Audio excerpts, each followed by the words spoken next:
Hey everybody, welcome back to the Tribe of Nerds. Jonathan, Kristen, and I are back for more Survivor 1 through 50. We're talking about Survivor Philippines. It's been a very long time for us to get to this. We're at the halfway point. And I'm so excited to talk about Malcolm, Denise, everybody. Just kind of a trigger warning here. We are going to be mentioning Mike Skupin. Obviously, we all know what he's done after the game. Unfortunately, we're going to have to mention him because he did make it to the end of the season. But yeah, just a trigger warning so that everybody knows when we mention Mike Skupin. So, but yeah, let's get into it. So why did you guys want to discuss Survivor Philippines? Jonathan, you start. Me? Oh, wow. I feel like the guest of honor here. Well, first, obviously Malcolm, right? Like, as I'm like trekking along in this journey of like watching all of these seasons in order, chronological order of the time, I knew this was going to be a big season. I knew this was going to be a big deal. I knew that this is like, oh, the dark ages are over. We're finally in like a good season again. And when we got to this, I was like, okay, like when is this Malcolm guy going to show up? I hear he's a big deal. And then he shows up in this and I'm like, that guy, like it felt like watching another season of like, oh, there's another new character that's going to kind of be a part of this Survivor mosaic stitch kind of thing. Like as these seasons are being pieced together, it's like, oh, here's another colorful character and another colorful season that's going to be remembered like forever in the series. Yeah, this definitely saved Survivor from the dark ages. Like this was like a rebirth for Survivor. Yeah, it saved Jeff. Yeah, 100%. Yeah, like yeah, I mean, Philippines is one of those that like obviously when I watched it live, like this was probably one of my favorite. I know everybody's like, oh, I love Heroes versus Villains, it's the best one, or All Stars, or like all these other things. This for me was like number one best season of all time. Like this was so great. I loved Malcolm and Denise. Obviously they're like the Jungle Mama's my thing here, but yeah. I mean it just was one of those seasons that a lot of these players came to play. Like this was a very competitive season, and I thought that this was just one of the most incredible things that I had witnessed. And so I just had to be a part of it. And like when I go back and I do my rewatches, I have this one and the very one next, the 26th. They're always grouped together that I always watch them back to back. And then I have other ones that we're getting on later on down the road, but that I always watch. So I would say that this is like definitely top 5 seasons for me. And I know that that's probably not where everybody else would put it, but I love Philippines very, very much. Yeah, it's a top 10 season for me. Obviously, I'm a Malcolm stan. I do have a story to get to in a minute, but like also just like I remember when this came out live because I started Redemption Island, so I'd watched 3 seasons in a row. We get to Philippines, and so I remember watching with my parents at this point, and we had family friends. Actually, my sister-in-law, her dad used to come over and watch seasons with us or episodes, and so he came over one night, and this is in our old house in Hazlet, Michigan, so down south from where I live now. And so he comes to our like door into our living room from the outside deck, and he's wearing like camo pants and like an American flag bandana, and he's like a torch and a flag, and the flag says Hazlet Jake because I used to love Boston Rob as well. Now I'm not as fond of that nickname, but that's the story there with that. And I loved the Philippines premiere. It really felt like something special, as I'm sure we'll get into all the madness that happens in that premiere. But then my Malcolm storyline. So Malcolm was already one of my favorite players in back-to-back seasons. And then after Caramone aired, so my family went to the Rose Bowl 2014. So this is like almost a year after Caramone had finished airing. Went to Hermosa Beach, California for the Michigan State Rose Bowl versus Stanford. And so we got like a rental beach house. Like there's like a strip in between the beach and the rental house. And so my mom and my sister just sitting outside, like in our little deck on our house. And they see a guy walking by with his girlfriend and his dog, and it looks like Malcolm. My mom's like, that looks like Malcolm from Survivor. And so her and my sister, they look him up, and he lives in Hermosa Beach at the time. And so we they tell my dad. My dad tells me, hey, we think we saw Malcolm, so let's go down the strip, try to search for him. We ran down the strip, couldn't find him, so we just gave up, came back. About an hour later, my dad comes in, he's like, hey, we see this guy that looks like Malcolm. He's walking by the alley right next to our beach house. And so we went outside and we see him walking down the alley. My dad calls Malcolm's name twice. He turns around with a big smile on his face, and we got to talk for about 5 minutes, and, you know, took a picture with him. So it was one of the most special moments. I was probably like 16 years old, when I met Malcolm. So just a very special moment for me, and like why Malcolm gets elevated even more so. I already loved him, but like to meet one of my favorite player basically is amazing. Mm-hmm. Yeah, I think it's one of those things as a Survivor fan when you get to meet these people that you've like looked up to or you're just a huge fan of or things like that. Malcolm and Denise are two of the people that I have yet to meet and I'm dying to meet. Yeah. And then of course my favorite player, which we won't get into tonight. But like those are the ones that I'm like, I've met so many amazing survivors out there and they are like, a lot of them are really great. Other ones, not so much, but like, it's great when they do take the time to really care about their fans. So I love that you got to have that moment, Jake. Yeah, it's going to be special for the rest of my life. I would love to get Malcolm on our what ifs with Shane and I. We're working. I'm coming. You as well. I think we would all show up. Yeah, it would be like a 50 panel like. Right. Yeah, for Malcolm. Yeah. But yeah, let's get into the season. So let's talk about the returnees. So the theme of the season at the beginning is we get 3 tribes back for the first time since All Stars, which is really something special at the time. Not so much anymore. Yeah, but yeah, so we get the theme of the 3 returnees are people who all got medevaced in one of their past seasons. So obviously we have Russell Swan from Samoa, almost died, the first person to really almost die before Caleb came along. And then we have Jonathan Penner, who on his second time got medevaced for his knee. And then, as we mentioned, Mike Scoopin from Australia, who is one of those memorable medical evacuations, the first one ever. So at the time, I think these were the 3 that you would pick to be on this season. I have to say, I think like this was also at the time when Survivor, there weren't so many spoilers out there. Social media wasn't huge. So like when you're sitting down for the premiere of Survivor and you see these 3 people that you rooted for and were devastated when they got taken out, you're so excited. I mean, I was so on the edge of my seat, excited to see these 3 pop up on my screen. I'll never forget being a kid watching Scoopin fall in that fire and his skin floating downstream to be like, oh my gosh, this is real. Like, it still traumatizes me to this day, going back to thinking about that as a kid, witnessing literally his skin just floating downstream. It was just one of the most insane things to witness on TV. And I'm like, how'd you guys like get that in there, Jeff? Because you think that there'd be like censors, but no, they showed it all. And then, I mean, to get Penner, he's a fantastic player. He's a fantastic player. And like to get him back because he was like robbed because of his knee, like, yes, please sign me up.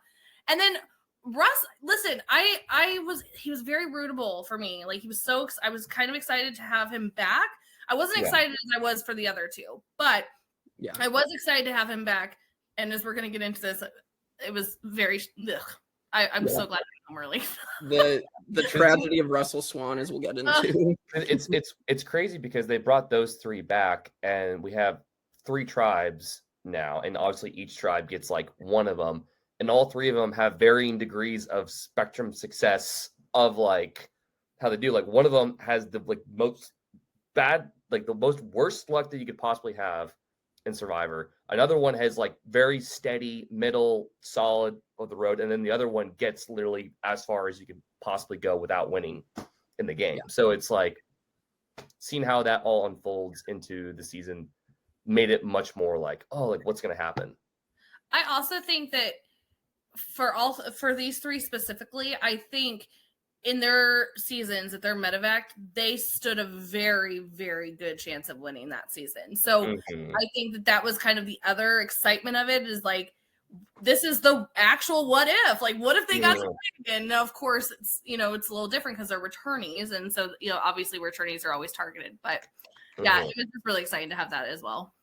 Yeah, and I think that was like a storyline as we'll get into with some of the new players of really wanting a returnee voted out and not a returnee to win, as we'll get to like Jeff Kent and like I think Malcolm and Denise definitely didn't want Russell around. So I mean, there's definitely a storyline there throughout the season with that. I also love in this premiere too. Sorry, Jake, to cut you off. Is that players, as much as they probably were like, I don't want a returnee to win. Like, this is my first time. Like, you've had your shot. Like, sucks that you got hurt, but like, you had your shot. But also, all of their excitement when they see that, like, I mean, Scoopin walks over to hit, and they're like, "Oh my gosh, let me see your hands!" Like, they were like so invested in as a fan of Scoopin that they were like, "How do you feel? This is so cool, Russell. How are you feeling? Like, how you know?" And it was just really nice to see them genuinely care, even though that they were about to like fight for the death, you know. So. Yeah, one of my favorite like premieres ever with just the intro and like getting into it. Like I really feel like it's one of the most memorable in the history of the show. So yeah, let's get into it. So I mean, we also here have Jeff Kent and Lisa Whelchel. So obviously I didn't know either of these people were. Obviously Lisa's show. I'm old. But I didn't watch baseball. I'm obviously way too young for Lisa's show. But jeez, Jake, rubbing it a little bit more. No, I think the thing about this too is like, but there were a lot of young people because you see with Lisa as well, like only if like there are only a couple people that are like, we know exactly who you are. You know what I mean? Jeff Kent, only a couple people knew who Jeff Kent was because they were sports fans. So like it's fun to throw in these people that maybe not everybody recognizes, but then is that going to benefit? Is that going to hurt? So I really like that. And Lisa, I've actually met Lisa in real life, like you've met Malcolm, and Lisa is it's completely understandable why she made it to the final because she is just very lovable. She's like you want to talk to her. She's like your comfort, comfort, if you will. So I know we'll talk about her more, but yeah, I do love that they brought in people that are not super famous, but like something. Yeah. She seems like a very nice lady on the show, especially on this rewatch. I liked her more on this rewatch. And then, yeah, Jeff Kent is just a really fun character on this season. So, talking about the premiere, he about took off his whole leg. He like came and he's like, I almost like broke my ankle getting off the boat. I was like, oh my god! Like, but then like as it progresses, like my roommate is like, oh, that's Jeff Kent. I'm like, who's Jeff Kent? And I was like, oh, like okay, it's like I'm actually getting into baseball now, so I'm like very invested into this. So we're getting to that point now in the series where more and more like celebrities are like.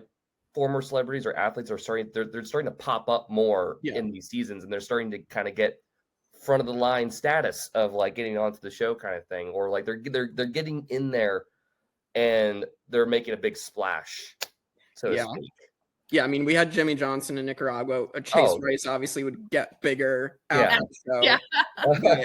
But like, you know, we've had a couple celebrities here and there, but it definitely got bigger. Like I think starting at Philippines, really.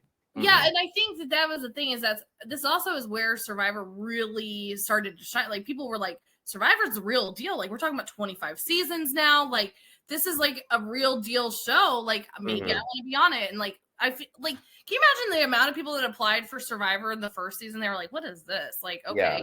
And then now they're like obsessed with it. Like it's just crazy. It's like, let me break out my cassette tape and like, mail it versus now it's like they're talking about Taylor Swift. And like, you know, just sending in an application online kind of thing. I know. Yeah. All right. Well, so let's get into, so the tribes paddle to their beaches. I do think like the season also has like quality of life features, like with the editing. I mean, like we're going to have like what they label the tribes 1, 2, and 3, I noticed, which was really something. Because I think they knew that nobody had seen 3 tribes for like years and years. So they're like, we don't want them to get confused. So we're just going to label them 1, 2, and 3. So it's easier to tell which tribe is which. So I really liked that. And so then we're also going to get like people reacting to the returnees very differently as we get in here. I mean, I think everybody's against Penner. Jeff Kent is like leading the charge against Penner. I mean, I guess everybody's against Russell Swan too. I mean, everybody hates that he's taking the lead, which again, he's like, I'm not going to take the leader because the stupid guys always take the leadership role. And then he went and took I'm like, oh my God. It's like 5 minutes later. It's like, this is where I was like, you are not the same Russell that I watched. Yeah. I was over him in 2.2 seconds. I would have voted him out first. I would have kept the smoker that thought he was doing something over Russell. Like, it would have not. I am definitely Angie. Like, yeah, let's take him out. That is me, 100%. It's like at least Zane was funny. Yeah. You know?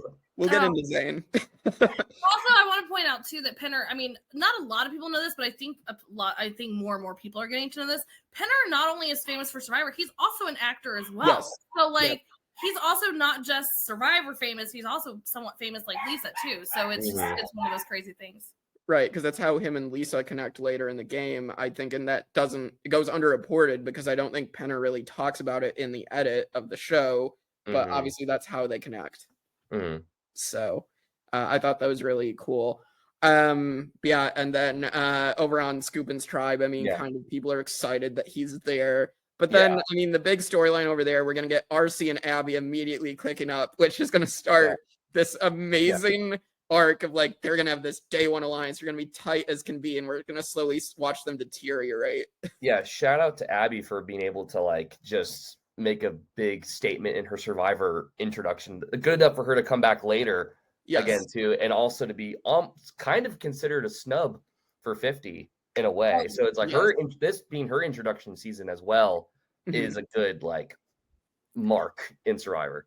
You know, this is another reason why I wanted to come on Philippines, because Jake knows, and John, I think you get the idea. I love villains. I love a villain. I know you do, Kristen. Hands down, the villain lover. I cannot. Abby drives me up a wall every single time I watch her play. And listen, this is nothing against Abby at all. Like, don't come for me, all you Abby lovers out there. I could not ever get down with a villain archetype like Abby ever. Playing, watching, nothing. It's not for me. It's like the Randy Jackson in American Idol. It's not for me, dog. Like, we're not doing it. So Abby, but I do. Here's the thing though, which is crazy. As much as I can't stand watching Abby, I was really wanting her to be on 50. So that's where you have like the Abby is like, you love to hate her actually. Like, she's the villain that you love to hate. You know what I mean? So but these two are a hot mess. Hot mess. And they start off thinking like they're like, yes, like it's like this could not go, like this is never going to go wrong. And then as soon as like besties for life. Yeah, and it's like I made an alliance with the wrong person. Yeah, it's so funny, like watching them deteriorate by like episode 2. Yeah, it's like all thanks to Pete. Just like, you know what's hilarious though about this is like, and this is, you guys, I don't think you'll understand this reference, but other people might out there. This is the Gilmore Girls reference of like Luke and Jess walking along together next to the pond, and you're like, oh, they love each other, and then like Luke just pushes Jess into the water because he's so over it, and that's like kind of how it is. They're like walking hand in hand, they're like besties, and then they're like done. It's so great. Yeah. So should we talk about Zane Knight, the story of the man who quit smoking right before coming on, and then has this amazing first boot arc where he's all of a sudden in control of the game, and then simultaneously blows himself up. Best player that we have ever seen come on the show. Yeah, that goes first. You know, like it's one of the. I mean, kudos to him though, because he legit. Like, I honestly think that this is like the first like Blindside where something's like you know how you talk about blindsides where like I think everybody's like, I think I've got this unlocked, but something could go wrong. I don't think Zane ever thought something could go wrong. He's just like, I'm so smart. I've outwitted everyone. And it was literally like every single person voted for him. But like he made a good point though, like being like trying to pin it on Russell, but it was just kind of like, if you throw out that like, hey guys, it's not for me. Yeah, like I gotta go. People will jump on to get rid of. And I think this might have been like stuff like this. I think had happened before. Yeah, in Survivor, but I feel like this was the first one where it's like, I'm going to use that as a strategy for success. And it's like, no. And it's from here on out, it's like never be the person. Like, as soon as you say I'm checking out, people are going to jump on that as a reason to get rid of you. Oh my God. Yeah. As he's walking out, he goes, son of a bitch. It's like the funniest thing there. He's like, damn, that didn't work. And I was like, oh shit. I'm playing chess the best way I know how, and hopefully I'm a king. Yeah, I'm like, And I love how he's like I love this challenge too, because like I like all like the different steps. Like you have to have pairs go in, and you have like Zayn asking Russell to pull him or telling him to pull me across the line. And I mean, the man had just quit smoking. Yeah. And Russell's like, no, you gotta run. Angie, you're bad at puzzles, but you gotta do the puzzle. This is again why I was like, no. Yeah, and meanwhile, Malcolm's like the only like even kill, like chill one there. So he's just like, yeah, okay. Yeah. Well, and Denise is good too. I mean, Denise is like listening. Yeah. We have to open up like that they form this alliance right off the bat of like they see how Russell's trying to control them, and oddly enough, it bonds them together immediately. Mm-hmm. And so like I love this alliance. It's one of the best alliances in Survivor history, in my opinion. I mean, obviously they could have made it all the way until Malcolm screwed up. Like, I can't wait to talk about that one. Yeah. We'll get there. I will admit that my guy, he screwed up. But that's the understatement of the Survivor series. Yeah. But yeah, I love their alliance. My other favorite moment in this challenge is you have Malcolm and Denise rowing the boat versus Jeff, Kent, and Carter, and you have like this dichotomy between like Russell Swan is like screaming at them to keep going, and then you have Penner like cheering in the other side. So I love it so much. They were Matt Singh was destined to fail. Oh yeah. There was no recovering from any of that. Mm-hmm. No, they got set up for failure immediately by Russell Swan. So, yeah, so we're gonna see Zayn go. Ultimately, we'll get to him on the first boot list later at the end of the podcast. But yeah, I mean, again, Zayn, in my opinion, is one of the best first boots of all time. Mm-hmm. Yes, hilarious. So, all right. So then episode 2, we get Malcolm and Angie that are going to bond, leading to our cookie moment where Angie talks about loving cookies, wanting cookies on the island. Listen, she was love struck with Malcolm, which I would have been too. And then she was like, cookie time. Like she forgot that she was playing Survivor because of Malcolm's gorgeousness. Yeah.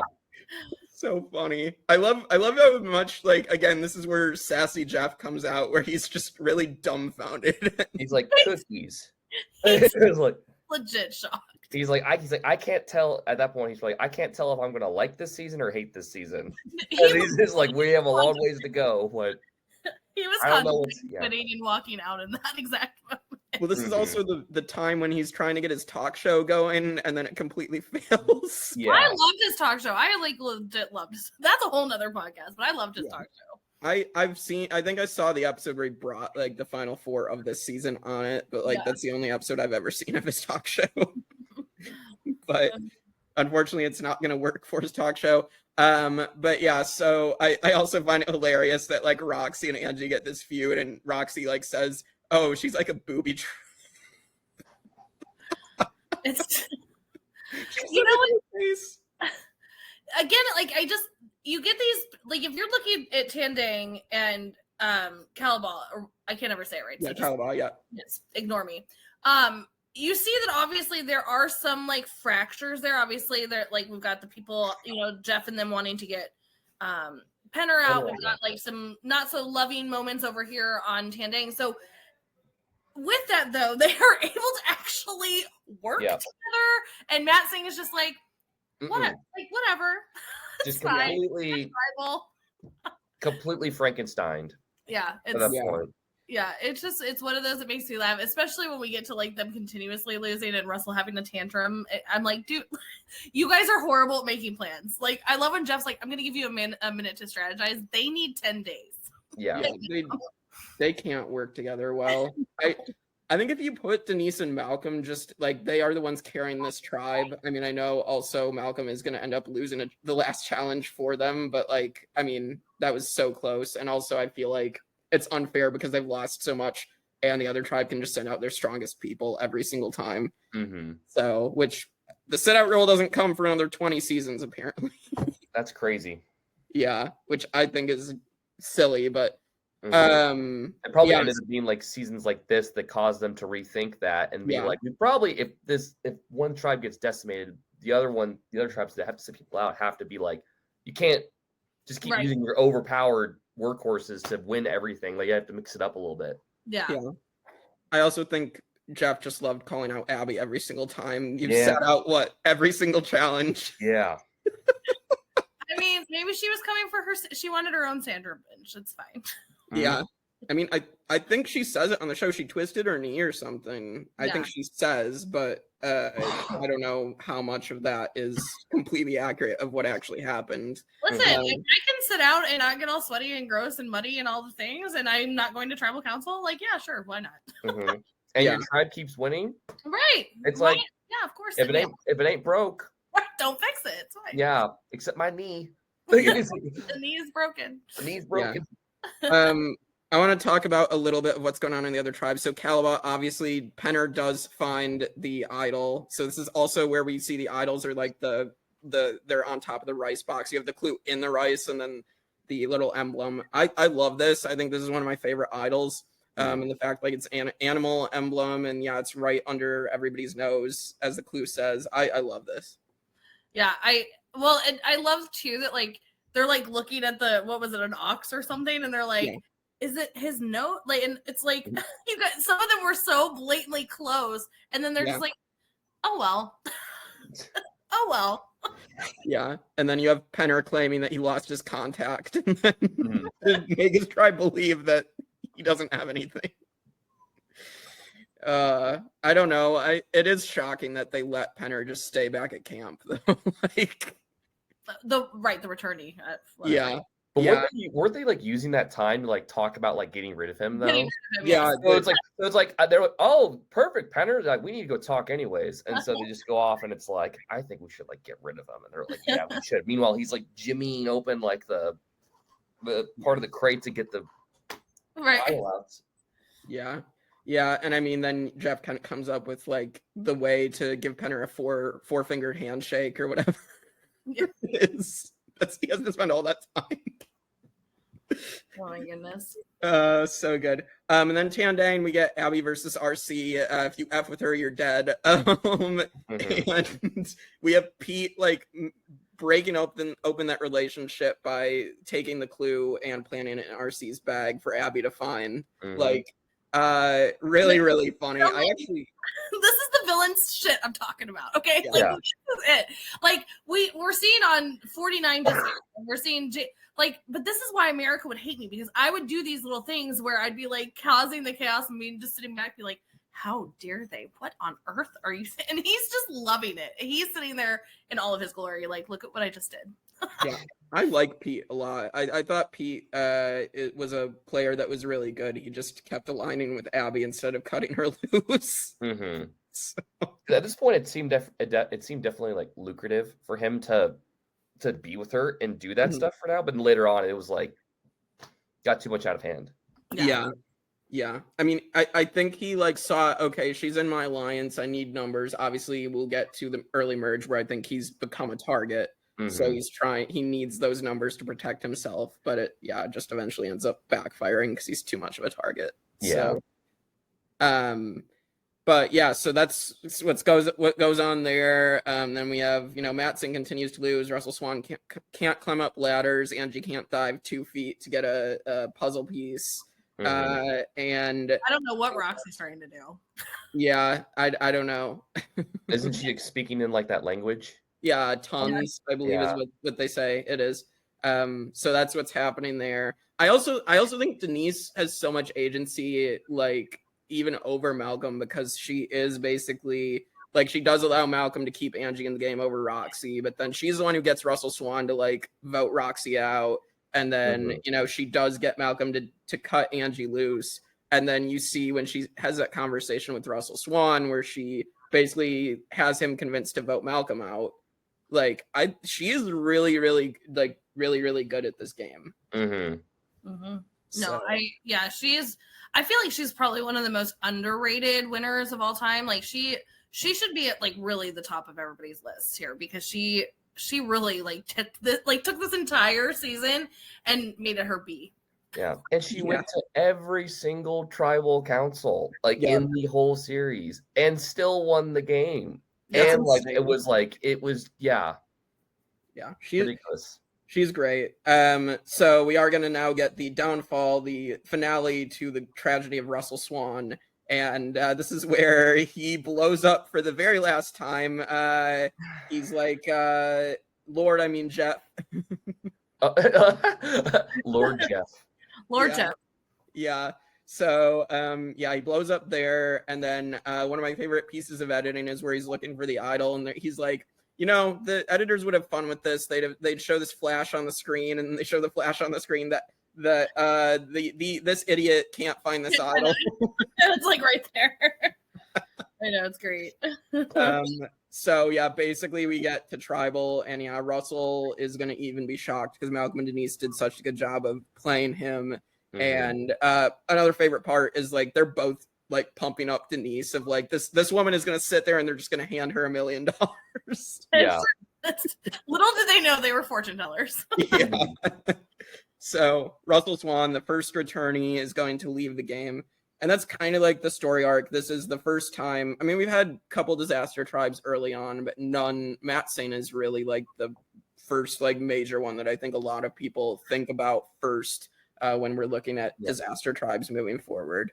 So this was the second time they did 3 tribes, right? Yeah. So I guess the reason why I'm assuming it's because they hadn't done it in so long. And I think it's like nobody had really seen like a tribe of 6 get like whittled down to 2 nubs. Well, I mean, LaGrossa, but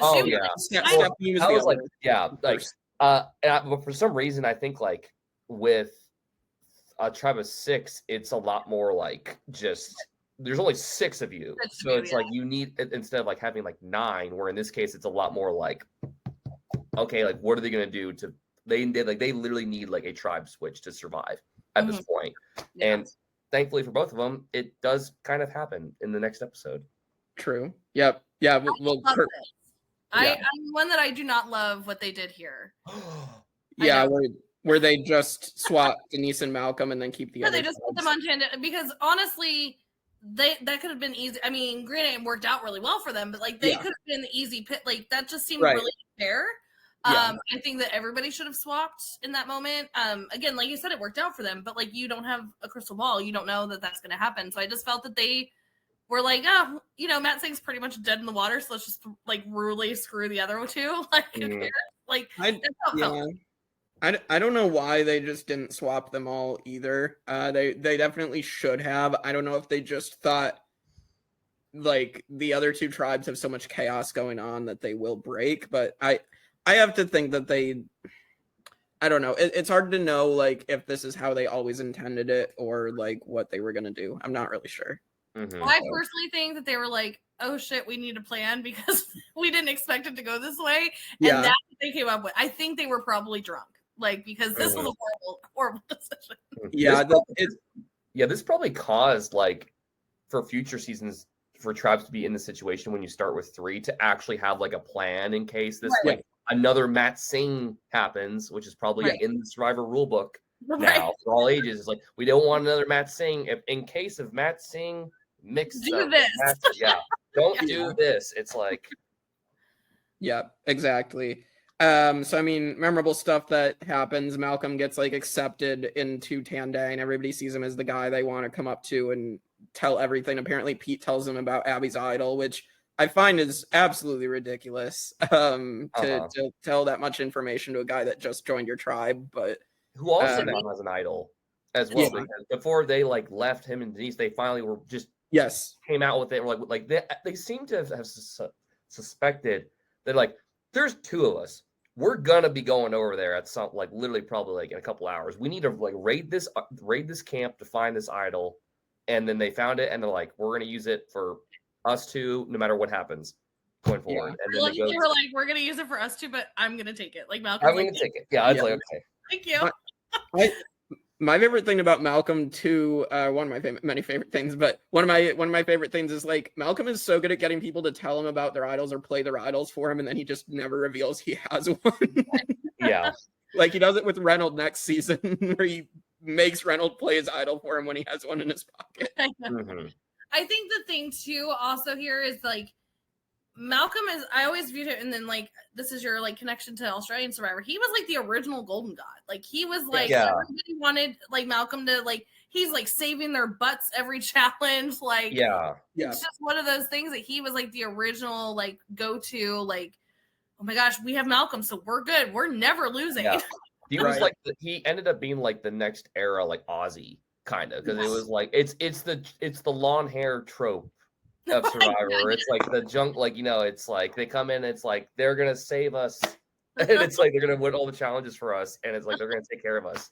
So although the long hair didn't work out so well for Joe. So I was gonna say like not in the long run. Not all of them. But. Ozzy, Malcolm, Joe, they're all in the same archetype. Yeah, for sure. But and then Denise gets swapped to Calabar, and then again continues to go at every tribal, which is insane that she just gets accepted by I guess both sides at first, and then Dana gets medevaced, and like the girls need no choice but to try to gun for Denise, and the guys have already accepted her by that point. I think that was the thing, is like, because there were those fractures that I mentioned earlier, that this is how it worked out for Malcolm and Denise. But again, like, it could have been really bad for them. But that was the moment where we're like, okay, we have an extra person that can be our number now, so we're gonna pull them in. So like I said, it worked out extremely well for them. But they just had to hope that there were gonna be fractures there. Like, what if they're like the Kumbaya tribe and just love each other? Like, this would never happen. That person would be out. They got very lucky. The only other thing that I wanted to mention, there's a couple things, but let's just mention Dawson tries to kiss Jeff Probst, then she actually kisses him at reunion. Yeah. Well, she did. She kissed him on the cheek, and then reunion, she does basically assault Jeff. Like, listen, this, when he's putting out her torch, those eyes, I would be so scared if I was Jeff. And his face when she's doing, he's like, oh my god, somebody help me, somebody help me, somebody help me. He's like, something's about to happen. This is not. Her eyes are like, I'm coming for you. Literally. Jeff's like, I have a wife. This is awkward. Yeah, it is just very awkward for Dawson to do. You love it. I love the little pat. Like, thanks. He's like, there. Go away. Like, And then I love at the reunion how he's like, she doesn't kiss as good as my wife. Right. Like, get me in trouble. Yeah. Fun fact: do you guys know who his wife is? I think I've heard her name, but I don't know. No, she is Zach Morris from Saved by the Bell's ex. Oh, Zach Morris, the blonde from Saved by the Bell. Gosh, you guys make me feel so old in this thing. Sorry. Okay, that show on in the 80s, 90s, Saved by the Bell. As we that show, we're too young to have watched Facts of Life, so we won't have seen Saved by the Bell. We'll create a series solely for that. Oh yeah, that'll be our next rewatch podcast. No, I can't, because then I'm gonna feel extremely old every time. It's gonna be called Saved by the Tribe. There you go. Yeah. Anyway, also, that's the fun part there. Going into the situation now, it's like, instead of like Jeff, Kent, and Penn are kind of like going after each other, they have that like weird little talk down by the beach where they have like this, I don't know what you would call it. Like, they have some mutual understanding not to like really go after each other just yet. It's like a pause. It's like a little pause. Yeah, it's a pause. It's like, because they end up having the majority for being the three guys plus Carter, and then when Denise comes over, it's like, come join us kind of thing, which they obviously take to their advantage after, solely because Dana gets medically evacuated, and then they get the majority going forward. Yeah. I mean, the fact that some of those, like, they were really betting on Dana. I would have definitely been trying to get Denise in there. Like, when you like look at Denise and Dana, I would have been really working that. So it's kind of like, hey, you're our failsafe, but sorry we didn't like welcome you. But do you want to help us out? Yeah. Like, no, thank you. I'm good. Yeah. I think Jeff Kent should have taken the shot at Penner, clearly. But we'll talk about his elimination soon. I think let's get to the merge now. So we merge. This is all like whatever. I've had it of this. Yeah, we did have Artis getting angry at a challenge, but I don't know. Yes, not for it. But all right, so the merge, we got Dang Rain, which they were supposed to name effing Rain, and then they couldn't. CBS made them change it, so they called it Dang Rain. Yeah, so I love that. And so we do have the merge, and we have Denise and Carter winning the first individual immunities, and now this is where everybody's gunning for Jonathan Penner and for the next couple episodes. And so Penner is the idol. He's now going to play it, and this is where they're going to split between Penner and RC because everybody's just fed up with RC at this point. So what are your guys' thoughts on this first merge vote? I implore Penner, because obviously he knew he had a backup, he had safety. Yeah. But I implore him that he really went gun-ho trying to do something to switch it so he could save his idol for later. Right. Whereas other people kind of, we've seen time and time again where they're like, I'm not going home, I have an idol, and then you don't do it. Like, yeah, but you could potentially not have to use it. Like, go try and do something else. And I really enjoy that about Penner. Every time he plays, he's really, I think his game is just, he's another one of those people that's really good games that have never won. You know what I mean? Yeah. Like, we constantly talk about like free and stuff, but I think Penner is one of those people too. I agree. I think his Philippines game is pretty solid. I mean, to me, I feel like, because he could have wasted his idol the round Katie went home. He could have gotten blindsided with it. I love how he reads the room enough to be like, okay, Jeff asks me to play the idol. Okay, I'll do it. Like, I feel like it was very possible for him to get blindsided there, and he read the room correctly.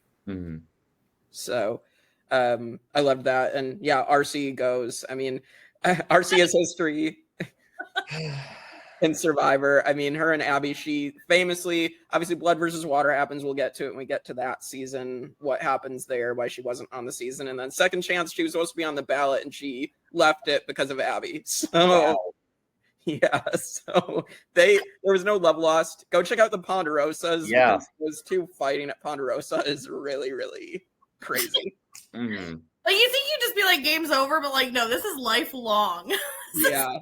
They hate each other now. Like, even Artis, like when he got up, he's like, you two need to like squash this. Like, he's at Ponderosa, like, I'm just enjoying my meal. It's like, no, I'm getting up. Like, the beach. I just got voted out. Like, yeah, he's like, you guys need to squash this right now, kind of thing. Yeah, I also love at the reunion, like Pete calls out RC at the reunion, being like, "Well, someone's still a little bit. Someone's still a little butthurt." No, and then Jeff's like, "Okay, we're switching in the next." Okay, don't get them going again. Ponderosa's had enough. Yeah, as Dawson's running up trying to kiss Jeff, like as he's trying to like mediate this, like, no, okay, like, yeah. So RC goes. Now Penner's like, okay, well, everybody just tried to vote me out. I need to win immunity. And this is one of the most famous moments of the season. Penner does win immunity with his back against the wall. This is one of my favorite immunity runs or immunity wins where the person knows they're going next and they end up fighting hard and winning. So. Well, and this season is like famous for them because it didn't just happen once; it didn't happen twice; it happened 3 times, and like you can just see, and like there is a point too where Malcolm and Denise were like, "We are so over this." It's like say that they're like, "This is getting annoying." I know. Yeah, because Penner does it, Abby does it, and then Malcolm does it. So. Yeah. So then we get to we've also had Lisa comes in and like finds Malcolm's idol while folding his laundry, and I love where Malcolm just goes up, pulls Lisa aside, just walks up to her and like looks at her. He's like, "So you want to tell me something?" Like, do I? She's like, but I love that she like this is such a like again. You guys don't know Lisa Whelchel and that like child actress type of thing, but this seemed like so on par for like her personalities to like immediately be like, I'm so sorry, I didn't mean to, I was just doing like she is so like guilty so bad. Like I would have been like, no, I didn't see anything, we're good. Like, we're good. So she's like over and beyond, like, I'm so sorry. But yeah, and so then this is where it's going to lead to Lisa trying to blindside Malcolm here, flushes idol. And then the plan now ends up switching to now being between Jeff, Kent, and Pete. And so we're going to get to Tribal Council, and we get Malcolm really creating the live tribal because this is the first instance of it where he pulls out his idol. He's like, anybody who follows what Lisa is saying might be in for a mean surprise here in a second.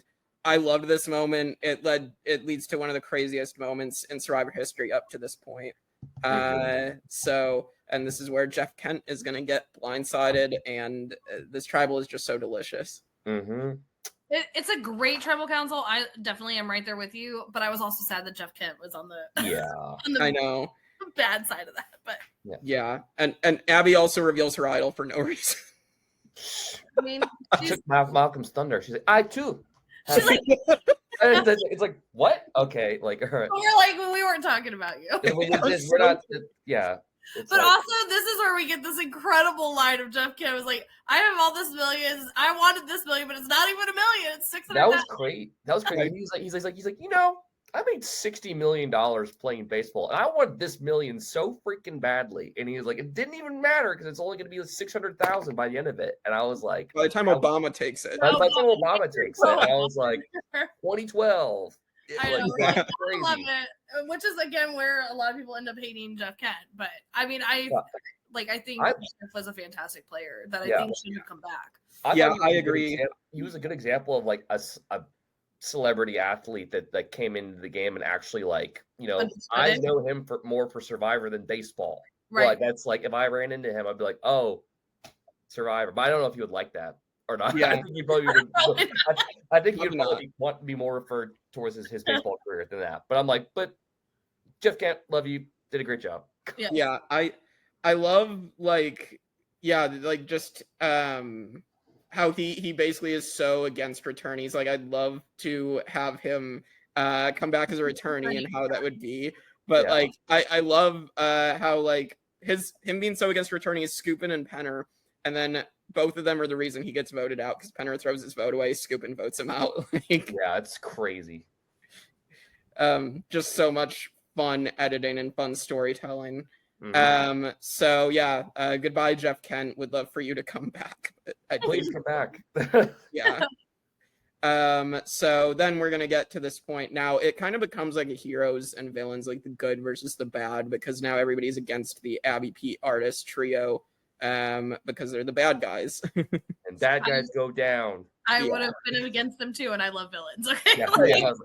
This is like the most unlikable trio of all time. That is crazy that they did. I think because I never thought that trio was going to get like ousted, or I thought they were going to be more like in control than I thought they were. But it was a kind of a pure instance of like the three kind of evil villainous characters are now like in like that oust role kind of thing, like where Pete was like in control of a lot up to a point, and now he's not in control at all. Yeah. And this is where like Abby basically does everything that should convince Lisa to flip, and she's still so loyal to Tandang that she won't do it. But then Scoopin's the one to flip, and just like I don't understand how Abby just like does everything to piss Lisa off. Like, yeah. I mean, I can. Yeah. Yeah, but it's so bad. Like Abby, and we're gonna get to the next tribal afterwards, where Abby's lack of self-awareness does come out. But yeah, so Artis is gonna get blindsided, and I remember at the time, I mean, I think Artis and Carter were like the two guys on the season who like didn't get that much of an edit, but then they get these random funny moments. So and Artis like brings it up at the reunion too, where like he was like, I didn't really like the edit, like it just didn't show like too much of like who I thought I was kind of thing. And he wasn't doing like bad. It was like it was literally just, we need to pick somebody for like whatever edit kind of thing. It wasn't like he was a horrible player, like he was in it. It was just like I don't know how to describe it though, but it's like some players just get picked. It is an odd edit, and like again, it continues the purple edit, so they're the recipients of the purple edit this season. Damn. So. But Carter was like winning immunities, and he like dwindled it further, and he was associated with Jeff Kent and stuff, and so there was kind of like he was the Robin to Jeff's Batman kind of thing, and now he's just Robin. Yeah. Like, he's just Robin left alone. Yeah, and Carter was like exhausted because I don't think he was eating. So like he was so tired, and I think that's why he didn't get any airtime. But he was still winning challenges. So, and also he is someone, if you look up online, there is literally a meme about Carter going to the grocery store. So if you've ever seen that meme, it is the weirdest thing I've ever read. But I have not. Okay, so it's basically yes, someone made a meme about how they went to the grocery store and met Carter, and he just like purposely like annoyed them or like, you know, yawned loudly in their direction when they were trying to buy stuff. I don't know. It's a weird you can go look it up. It is a weird thing. I don't understand it. But all right, so then the next episode, this is where at this point Abi and Pete are on the bottom, and this is where Abby's basically getting raked over the coals by everybody, which deservedly, I think, because she really has pissed people off.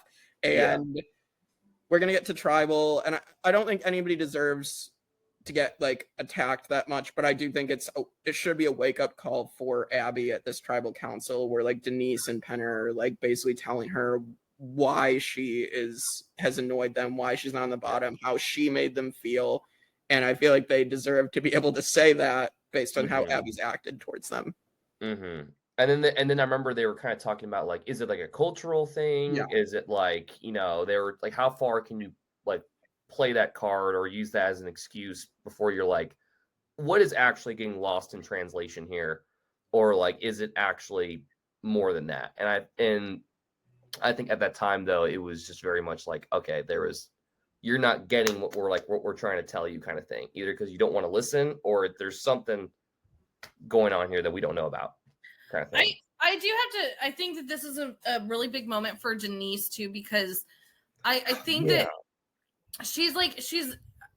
people are done. Like they're legit done. I was done with her like 2 seconds onto the beach, but like Denise and like where everybody else is going to be like, Abi, shut up, or Abi, you're not doing this, or like kind of drilling into her, where Denise is like, okay, this is not a therapist. I'm going to talk to Jeff now about you. Like, pick it up, but like she's very calm. She's very respectful about it. She's amazing in this moment. I think that's another reason why she won. Yeah, she doesn't get angry at all. Like she very calmly tells Jeff what her gripes are with Abi, and I think all of them are valid. She's using her skill set to her advantage. Like that's part of her job. That's part of her career. She deals with people for a living. And so it's like, I want to say, Abi, shut up, but I can't do that. And so I'm like, Jeff, I'm going to talk to you kind of thing. And it's like the fact that even she was telling Abi like what like the perceived problems were with her. And like, this is what people are seeing from you. Kind of, she kind of did turn it into a therapy session, like in front of everybody. And it was like, okay, like that's a really good like reason. That just explains why Denise won the season and why she did such a good job. So Pete is gonna go. This is also the episode where Scoopin and Lisa make the final four. They attempt to make it with Penner and Carter first. Penner hesitates, and so they move on to Malcolm and Denise. Seasons of hesitation. Yeah, horrible. And Malcolm says it at the reunion. He took a page out of Penner's playbook. Like Penner absolutely screwed himself here. This is like the biggest mistake he made, and like it sucks that we're now gonna see the downfall of Penner.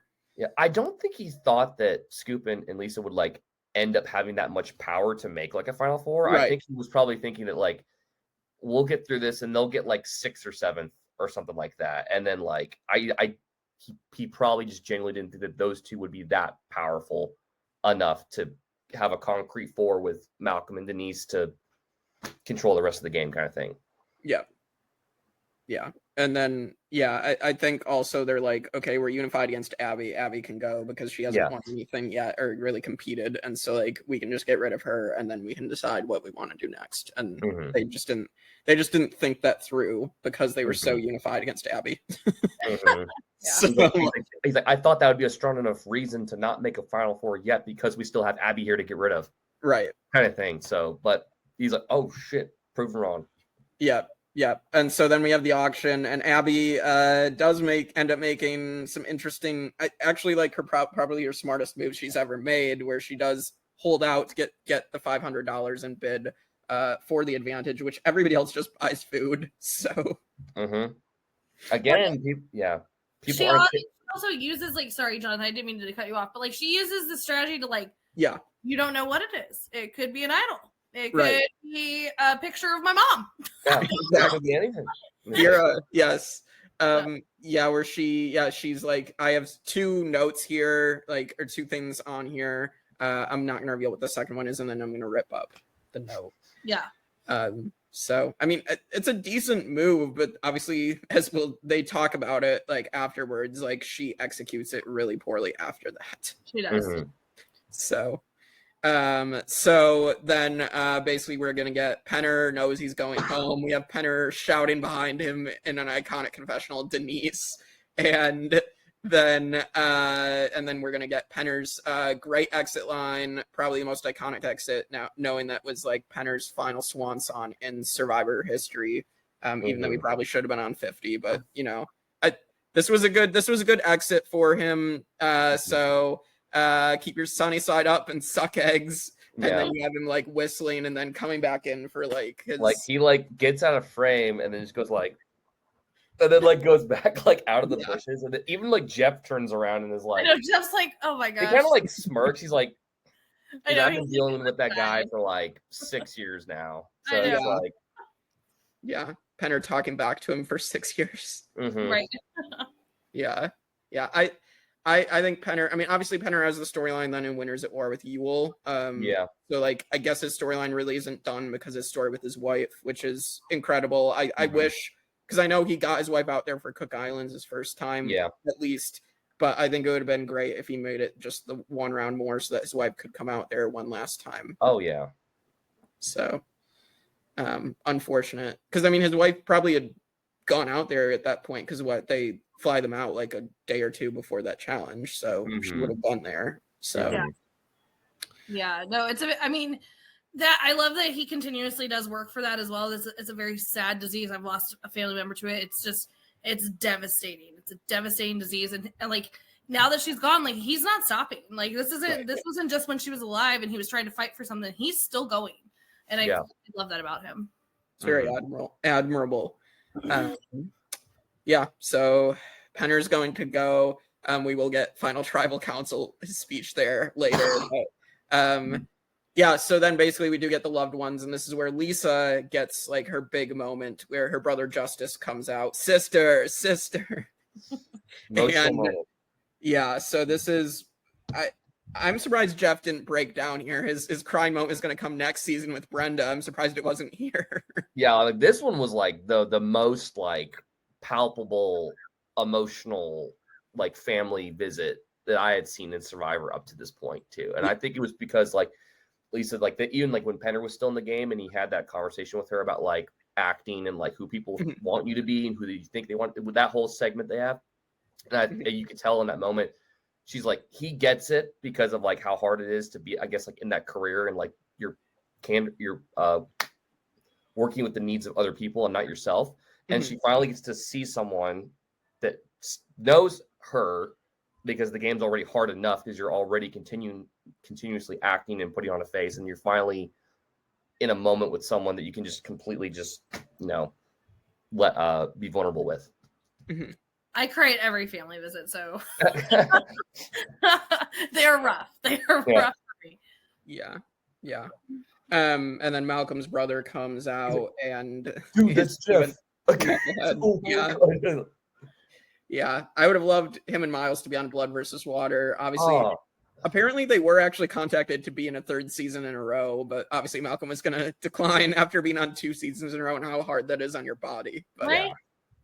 So, but yeah, this is where Justice basically, motivates Lisa to be like, I can win this game now. So I'm going to try to make the move against Malcolm, but she's not able to do that because Malcolm is an idol and he keeps winning immunities now. So then we're going to see Abi or Carter, whether they're going to get Abby's, voice out of the camp and presence out of the camp, or they're going to take the strategic approach and take out Carter, which they end up taking out Carter because he's way more likable and better at challenges. So,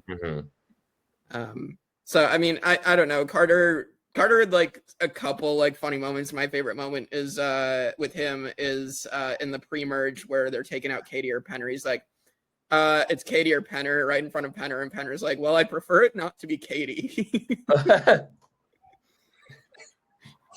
So like, I don't know, there's some funny moments, and like, I don't know, Carter seems like a nice guy, but he was, you could tell he was done with the game. Like he was, there was no fight left anymore. No.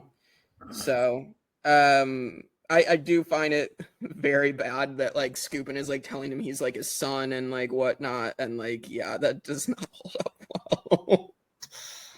I mean, in the moment though, like again, because we know what kind of a creep he is outside of this, but like in this game though, like I think this was a genuine like, and we'll never know because of who he is outside of this, but like I think that is important. Like Elisa is like, you know, that mom or that sister, or, you know what I mean, like. Or, you know what I mean? Abby and Maria. Or Abby and Maria. Abby and Maria. Basically, just two people.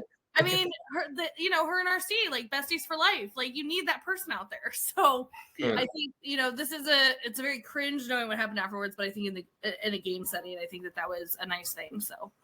Even he also had the relationship with Jeff Kent as well too, like, and it was his Batman, it was his partner in crime up to a point, and then it was, and they even competed against each other a lot too. So it was like he was decent character. Wouldn't put it past him. So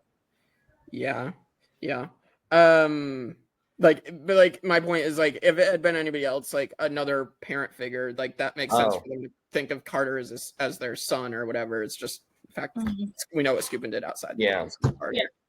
All right, so then we're gonna get to the final five. We do get Scoopin getting headbutted by a whale shark, which is pretty funny. And so Vivian is a walking like warning. Like all the words like don't bathe with like hair dryers. It was made probably because of Scoopin. He is accident prone. Yeah, they did make that so much. They did make that comment though, like at the beginning of the season, and how it like tracked, where it's like, oh, like he's back, yay, it's great. But it's like now, he's like cutting his head and he's getting hurt all the time, and it's like we understand why this dude like got evacuated the first time. Like he's literally accident prone. At this point too. And they also mentioned how like they were saying that he had this constant fear, like he was going to get targeted for being a returning player, but that never really manifested into anything. Not for him, no. No. That was a little shocking because like people had like mentioned maybe voting him out, but then he never got a vote against him, and obviously that gets brought up at Final Tribal. That is pretty crazy because I would have thought Scoopin would have gotten a couple votes, but guess not. All right, so basically Malcolm thinks he's gonna end up making Final 3 with Lisa and Scoopin, which obviously is not going to work out.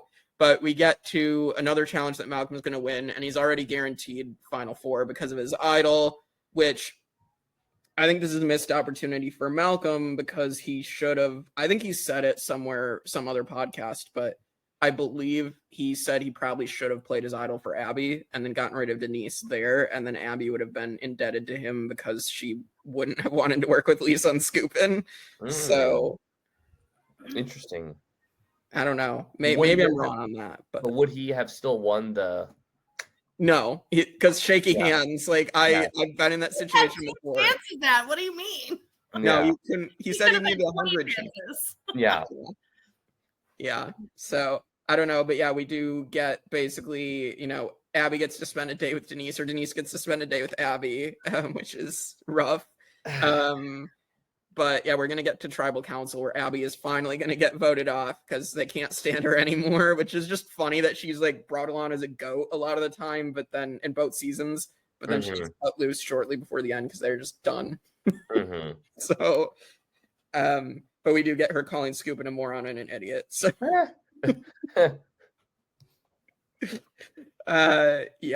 So Abby's going to go. Any final thoughts on Abby? Bye. We'll see you soon. See you in like 6 weeks or whatever. See you in a couple seasons. I will see you in like 1, 2. See you never. Yeah. Hey, she got voted back in. She did get voted back in. Yeah, she got voted. Like, you no idea how. You people. That's something to discuss when we get to Cambodia of how some of the people got in. Yeah. So. All right.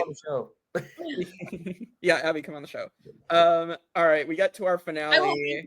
It's okay, Abby. You don't have to Well, he's probably like, this girl is so mean to me. I'm never gonna come out. I won't be here.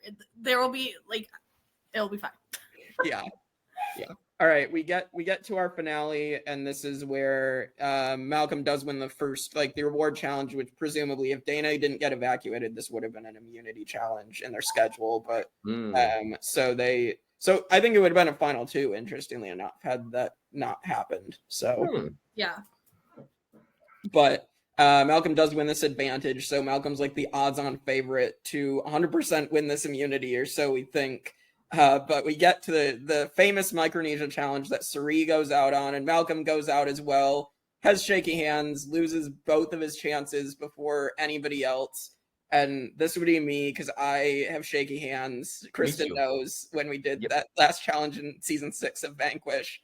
I cannot do these challenges. Yeah. They'd be like, I hate any hand challenge as well. Anything that requires like little meticulous, like your fingers to like just not there. I think this is not only Malcolm put too much pressure on himself, I think, in this moment. This was also like when you see the season of Big Brother with Rachel Riley in that moment, I think she had too much pressure on her that like it forces that like just mess up really.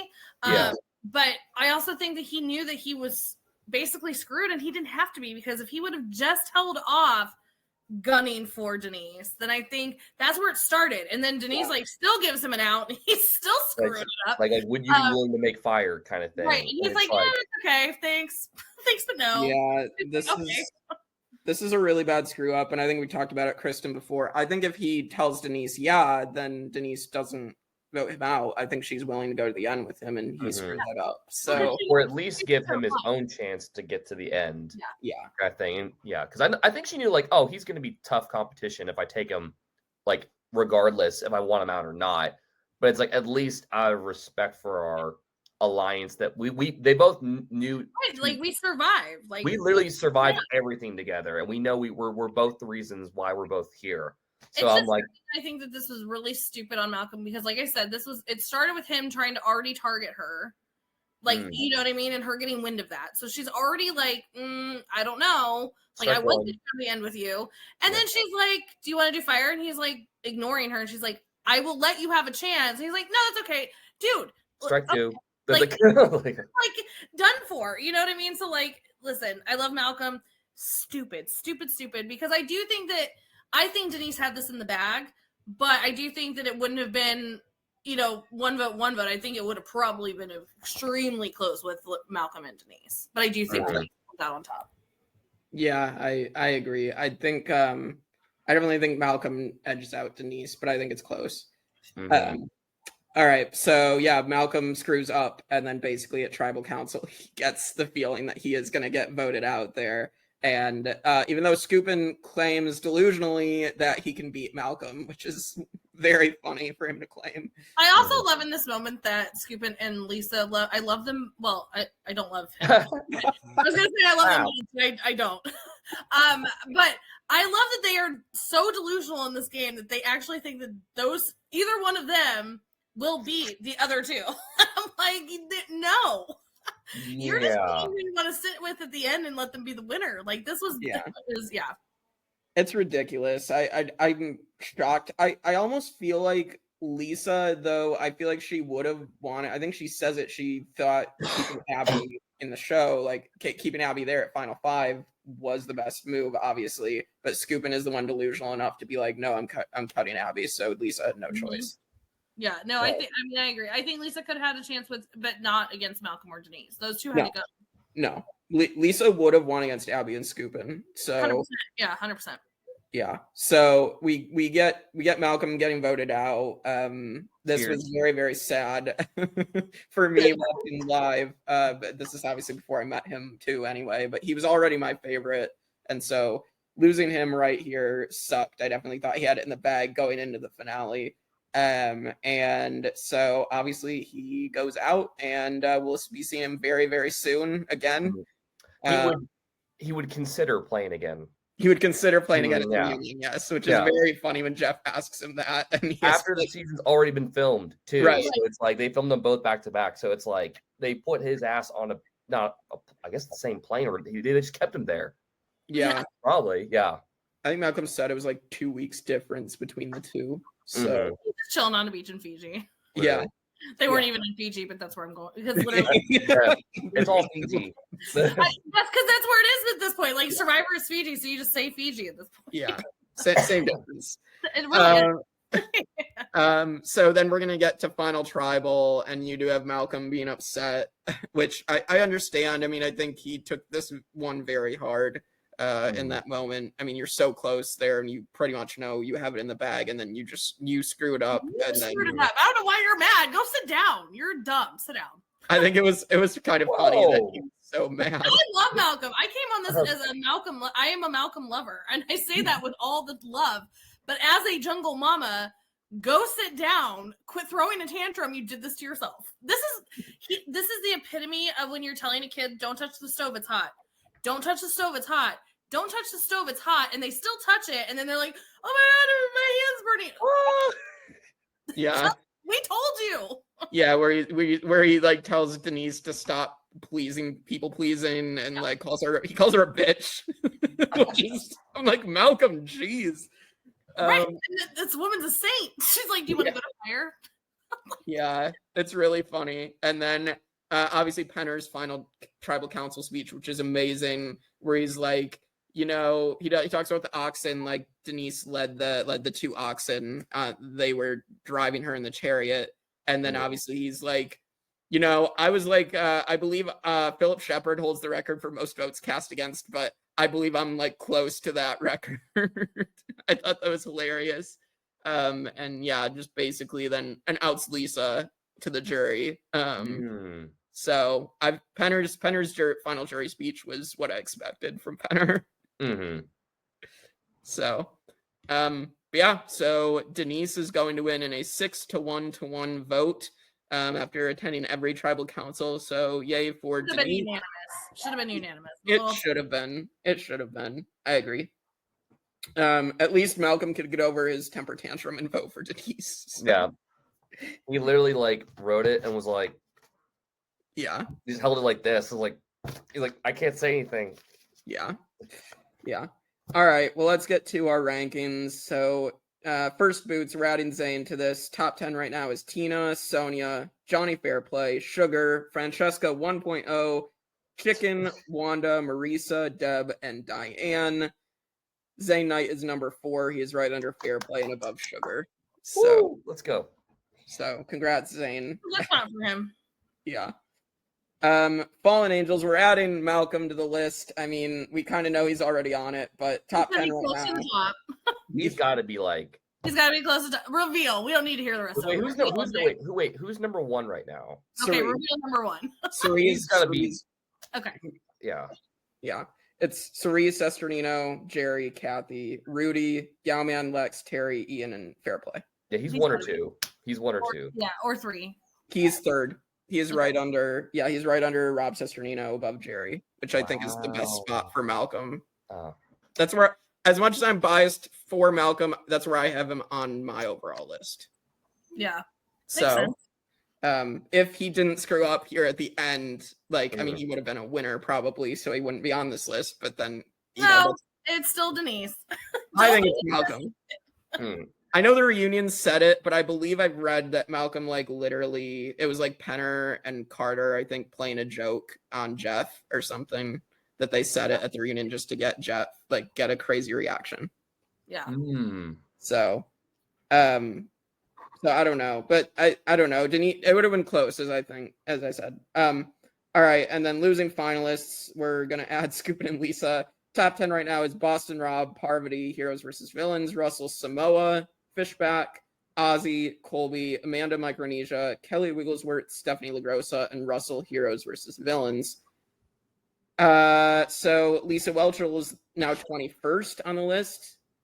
She is above Dreams and below Chelsea from One World. And then Scoopin' ends up in the bottom 5 at 33rd. So not shocked. You know what? I mean, the thing about it though is I think a lot of people probably voted for that because of who he is on the outside, and I think that's the same because he was the only returnee to last and get to the finals. So I think that again proved what his game was in Australia, because I think he would have made it to the end in Australia too in the Outback. So I think it's a little sad. I think I would have put him a little bit higher, strictly game related. We again know he is outside and we are not a fan. But game wise, I think, those are things. Fair enough. I'm one of the people that couldn't separate it, but I understand what you're saying. I mean, I get it, but yeah, I think it is, one of those things. He's a Malcolm. He did it to himself. Yeah. All right, winner rankings. So our top 10, it is Parvati, Micronesia, Kim Spradlin, One World, Todd China, Ewell, Cook Islands, Boston Rob, Redemption Island, Richard Hatch, Borneo, the Sandras, Pearl Islands, and then Heroes versus Villains, Tom Westman, Palau, and Earl Cole, Fiji. Who's voting? First of all, absolutely not. How is Kim not number one? Shocking. Kim should be number one. Where do you guys think Denise is going to be? Is she going to crack? She should be number one. I think she'll be in the top 10. Yeah. I'm saying, well, I really do think she should be number one. Like, nobody else survived every tribal council, but realistically, I think she would be 7. Can you say the top 10 again? Yeah. Parvati, Kim, Todd, Ewell, Boston Rob, Richard Hatch, Sandra, Pearl Islands, and then Heroes versus Villains, Tom Westman, and Earl. She's definitely over Earl. I love Earl. I think she'll be over like Earl and like maybe Tom. She is the new number 10. She knocks Earl out of the top 10. Okay, yeah. Well, the audacity! Who the hell is voting? You all are fired. You should ask in the chat. I'd love for people to I will make sure to call these people out right now. Yeah, they need to talk about where they rank things. It's like we need to have a intervention. Yeah, we need to have a serious chat. For all those people who said Thailand was the best season. Well, we know. Jungle Mama's coming for you guys. Yeah. All right, and then season rankings, our top 10, it is Heroes versus Villains, Micronesia, Pearl Islands, China, Borneo, Cook Islands, Australia, Tocantins, Marquesas, and Amazon. Where is Philippines going to land? Under China. Under what? China. That'd be number 5 for you think? I mean, I think it should be higher. I think it's going to knock one of those out of the top 10. One of those has got to go. One of those is not. Philippines is going to sneak its way in there and take one of those spots. I don't know which, but we're about to find out. It luckily did make the top 10. It is the new number 8. So Amazon got knocked out of the top 10. Yeah, that's a safe bet. Amazon was even in the 10. Again, we're that's Jungle Mama's coming for everybody in the chat. At least it made it. So for a while. Yeah, it's not going to be there very long if it's number 8. Yeah. All right. Favorite male and female player. I mean, I'm going for Malcolm. Done. Yeah, Malcolm, and then I'm going Denise. So I mean, boom. Is this even why is this a question, Jake? Yeah. It's the Malcolm and Denise show. Cue the clip of them like hugging each other and jumping up and down in like the jungle. Just like, we did it. Yeah. All right, across the board. All right, final question of the podcast. How did the season contribute to the evolution of Survivor? Oh, I think we've already answered that several times throughout this podcast because, I mean, again, we see this 3 tribes come back. We've seen another tribe get demolished. So, like, the Matt Sing, it's written in the rule book. What do we do with Matt Sing? If somebody gets Matt Sing? I think that this, I mean, again, this kind of showed a lot of different elements to the social, strategic, and, all of those things that go into Survivor. By a lot of different ways. And I think that this is one of those seasons that we brought it up at the very beginning that it's like it's making survivors stay around because we were all starting to question it. So yeah. For sure. Jonathan? Yeah, all the same stuff. I think it restored Jeff's hope in the show a little bit. I think he was like, I really hope my podcast takes off, but I'm glad that this kind of like got us out of the dark ages and it introduced us to like Malcolm and Denise and a couple other big characters. And it was just a breath of fresh air in the Survivor saga at this point to just get to another like really like good season. New location that they would milk for the next couple for like the rest of the 20s, basically. And just an overall good season. Just it's awesome. It's awesome. Yeah, everything you guys said, the 3 tribes and everything. Also, the fact live tribals, I think Malcolm created them, and it's going to get expanded on the very next season with Malcolm, but which is then going to contribute to Malcolm goes out to the very thing he helped create. So, but I think that's a huge contribution, and like you guys said, the 3 tribes, and I think that's obviously something that's going to stay around in disaster tribes. So that is Philippines. This is we're entering an era of the show, or we entered an era of the show that I think now consistently is pretty good for a while. Although people may disagree with at least the first half of the next season. We're talking about Caramoan, Fans versus Favorites 2.